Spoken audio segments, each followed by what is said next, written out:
هنوز خون الهی حسین نژاد از راننده اسنپ خشک نشده که یک جنایت دیگر در تهران رخ داد. اما این بار هولناکتر، ترسناکتر و جنایی‌تر. به طوری که ملیکا اگه به دوستش لوکیشن رو نمیفرستاد و نمیگفت که راننده رفتار عجیبی داره، هیچ وقت جسد تکه تکه شده اون پیدا نمیشد. همراه چنل جهش باشید تا به عمق یکی از پرونده‌های ترسناک بریم که حدود 2 روز پیش رخ داده. اما قبلش لایک ویدیو رو فراموش نکنید تا یه حمایت کوچیک برای من باشه و اگه از سبک پرونده‌های جنایی ایرانی علاقه دارید حتما کانال ما رو سابسکرایب کنید. زمان شما رو تلف نمی‌کنم. شروع می‌کنیم.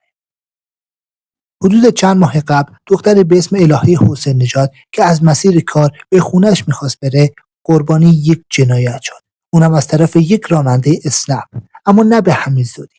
حدود 20 روز طول کشید تا مردم و پلیس بتونن جسد اونو در بیابان‌های تهران پیدا کنن. اسنپ خیلی زود نسبت به این جنایت واکنش نشون داد. در ابتدا خواست از قضیه تفره بره و یه جورایی بگه که راننده‌ای که الهه رو به قتل رسونده اسنپ کار نمی‌کرده. اما اعترافات قاتل عکس اونو نشون میداد. داستان کل شرکت اسنپ رو محکوم کرد تا شرایطی رو پیش ببره فران با امنیت بالاتری به مقصد خودشون برسه. اما متاسفانه باز هم شرکت اسنپ سهل انگاری کرده و هیچ بروزرسانی انجام نداد تا اینکه دومین قتل یک دختر در ایران رقم خورد. اونم به دست یک شیطان سابقه دار وحشی. ملیکا تازه به سن 22 سالگی رسیده بود. یک دختر بسیار زیبا و خوشخنده. از همون بچگی دوست داشت که گرافیک کار کنه و استعداد خیلی خوبی هم توی این زمینه داشت. کنکورش رو که داد خیلی نمره بالایی گرفت و تونست در رشته گرافیک توی دانشگاه تهران قبول بشه. پدرش حسابی از این موضوع خوشحال شده بود، اما نمیدونست چه سرنوشت بدی در انتظار دخترشه. ملیکا همراه پدر و مادر، خواهر و 2 برادرش در یکی از محله‌های قرچک ورامین زندگی می‌کردند. پدرش که یک کابینه ساز بود صبح و شب تلاش می‌کرد تا بچه‌هاش هیچ کمبودی توی زندگیشون نداشته باشن. ملیکا صبح و شب درس می‌خوند تا بتونه خیلی سریع درسش رو تموم کنه و وارد یک شغل خوب بشه. ملیکا دوست داشت کمک خرج پدرش باشه چون پدرش هیچ وقت براش کم نذاشته. او حالا دانشجوی ترم آخر رشته گرافیک بود و می‌خواست اسفند همین امسال از پایان نامه‌اش دفاع کنه. همینطور که درس میخوند به واسطه یکی از دوستهای پدرش کار هم میکرد. در یک شرکت محصولات غذایی حوالی میدان آرژانتی. اون صبح که از دانشگاه تعطیل میشد وارد محل کارش میشد و تا پاسی از شب توی شرکت کار میکرد. پدرش همیشه اونو نصیحت میکرد که هیچ وقت سوار رانندهای شخصی نشه و تا میتونه از اسنپ استفاده کنه. بیشتر مواقع که پدرش از کار تعطیل میشد خود شخصا به دنبال دخترش در ایستگاه نیروی هوایی میومد و با همدیگه به خونه برمیگشتن. روز حادثه وقتی ملیکا از شرکت میخواست برگرده خونه ساعت حدود 5 عصر شده بود. چون حالش به پدرش میسوخت بهش پیام داد که بابا امروز خسته ای دنبالم نیا، خودم میام. حالا 7 بهمن شده و ساعت 5 عصر. او سوار یک راننده اسنپ شده و در حال برگشت از خانه. حدود 1 ساعتی باید توی مسیر باشه. حدود 7 عصر شده و هیچ خبری از ملیکا، اون دختر زیبا و خوش چهره نیست. انگار آب شده رفته توی زمین. نه نشونه‌ای نه سرنخی. خانواده‌اش هرچی به تلفن او زنگ میزنن خاموش شده. پدر و مادرش حسابی نگران میشن و وارد کلانتری قرچک میشن تا از مامورا کمک بخوان دختر زیبا و درسخونشون رو پیدا کنن. اما نمیدونن چی در انتظار دخترشونه و نمیدونن که 12 روز دیگه قرار جسد بی جونش رو پیدا کنن. پدر ملیکا طلوع آفتاب نشده عکس، شماره و مشخصات کامل دخترش رو به مامورای کلانتری میده تا شاید اینجوری برای پلیس کمکی کرده باشن. اما این مشخصات هم اصلا به نتیجه نرسید و پلیس نتونست هیچ سرنخی از ملیکا بگیره. ساعت همینطور میگذشت و پدر ملیکا شده تا اینکه اولین سرنخ مهم به دست خود پدرش میرسه. سرنخی که انگار ناجی اون شده تا جسد بیجون دخترش رو پیدا کنه. ملیکا زمانی که سوار اون راننده اسنپ شده متوجه رفتارهای ترسناک راننده شده و حرفهای رکیکی برای اون میزده. ملیکا هم لوکیشن خودشو و یک وایس ضبط شده به دوستش سمیرا میفرسته. همین کار ملیکا باعث شد پلیس بتونه یک قدم به قاتل وحشی نزدیک بشه. در حالی که پلیس دنبال ملیکا بود، پدرش خیلی سریع همراه دوست ملیکا یعنی سمیرا به پلیس آگاهی اومدن و گفتن دخترشون برای دوستش یک لوکیشن و صدای ضبط شده فرستاده و گفته راننده رفتارهای خیلی عجیبی هم داشته. تحقیقات ادامه داشت تا اینکه یک کشاورز تونست جسد ملیکا رو پیدا کنه.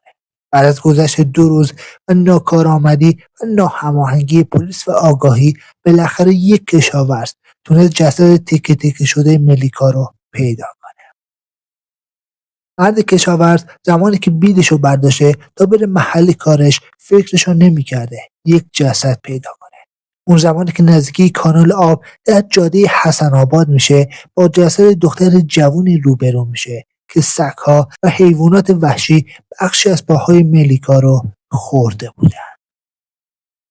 مرد کشاورز که اصغر نام داره حسابی از این صحنه وحشت زده میشه و مردم روستا رو با خبر میکنه. خیلی سریع گوشیشو برمیداره و پلیس رو در جریان میذاره. پلیس خیلی سریع وارد محل جنایت میشه تا تحقیقات خودش رو شروع کنه.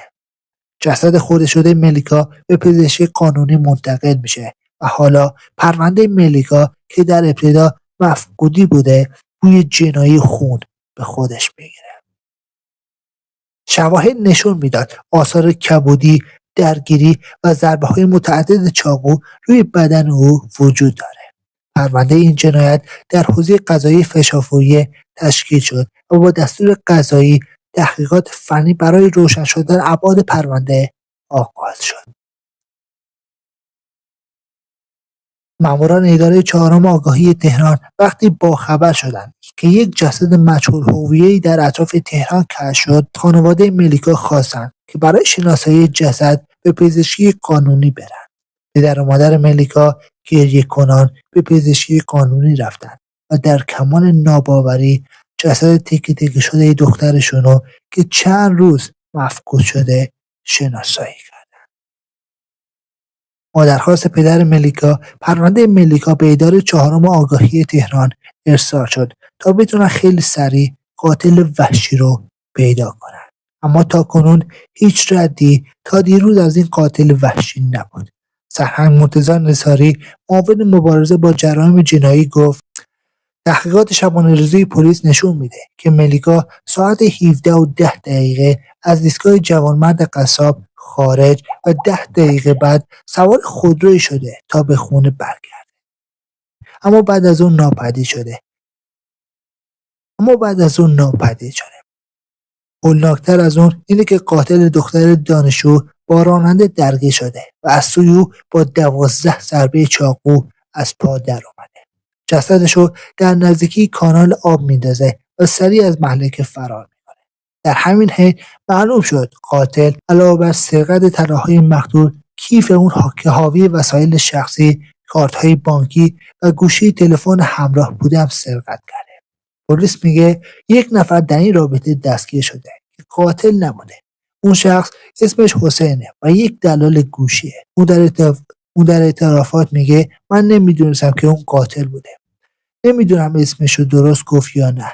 هرچه اصرار کردم که اسمشو بگه به هم نگفت و بالاخره گفت اسمش حامده. گوشی اون که آیفون 14 پرو مکس بود گرفتم. به هم گفت که میخواد از کشور فرار کنه و گوشی رو ارزون بهم بده. منم از خدا بیخبر 50 میلیون اون گوشی رو خریدم تا بتونم گرونتر بفروشم. وقتی گفتم کارتونش کجاست گفت که فردا به هم میاره، ولی دیگه گوشیشو جواب نداد و غیب شد. منم یک سیم کارت انداختم اما نمیدونستم که گوشی سرقتیه. حالا میریم آخرین خبری که از سوی دادستان تهران در این رابطه گفته شده میپردازیم. معاون دادستان کل در این رابطه گفت 7 بهمن ماه بود که مفقودی دختر جوان به اسم ملیکا به اداره 4 آگاهی تهران ارجاع شد. با بررسی‌های فنی مشخص شد که دختر جوان پس از سوار شدن لوکیشن و یک صدای ضبط شده به دوستش میفرسته و ادعا میکنه راننده رفتارهای عجیبی با او داشته. در ادامه با او درگیر شده و راننده با 12 ضربه چاقو اونو به قتل میرسونه و جسد اونو نزدیکی کانال آب در جاده حسن آباد رها میکنه. قاتل گوشی، طلا و کیف اونو سرقت میکنه. محل متواری میشه. با گذشت حدود 12 روز تاکنون مامورای ما نتونستن ردی از قاتل بگیرن.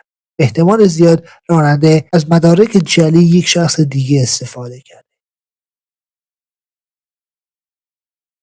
ما شخص مورد نظر رو که در استنبول شناسایی کردیم و اون شخص در تهران نبود بلکه در استان یزد فعالیت داشت. به احتمال اینکه یک فرد سابقه دار یا یک شخصی از اتباع خارجی در استنبوله هست.